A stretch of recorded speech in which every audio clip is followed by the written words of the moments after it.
Now at 4:30, the search for answers. A mother is still waiting for justice a year after her teenage son was killed in his Lawrence neighborhood. A year ago today, 16-year-old Andre Lara was shot to death.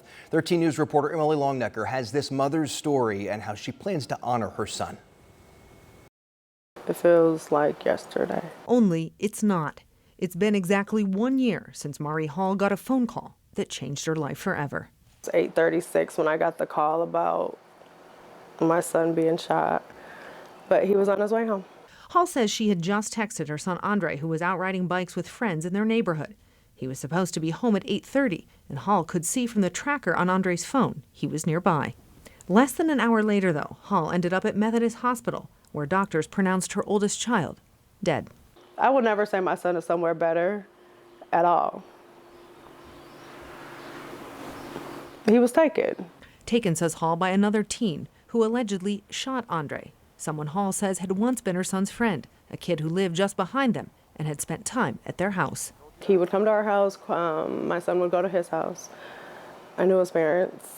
We took turns picking up kids from school and football practice. Hall says it was months before the teen was arrested, even with witnesses, she says, who saw what happened. I would have to see this kid playing video games from my bedroom window after he killed my kid. His name hasn't been released by the Mauriahn County Prosecutor's Office because he's a juvenile, 15 years old, charged with murder.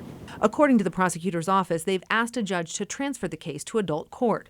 Hall says there's already been a hearing. She's just waiting for an answer. In the meantime, though, she says she got word from investigators and her victim's advocate that the teen's been released and under GPS monitoring. But he was let out on GPS for Christmas.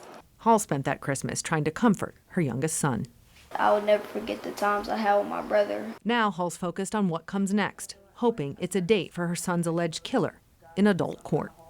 It's been so many juveniles lately, dying and killing.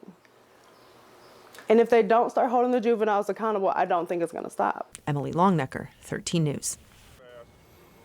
It's tough. Hall is holding a vigil tonight in her son's memory in the same neighborhood where he was killed last year.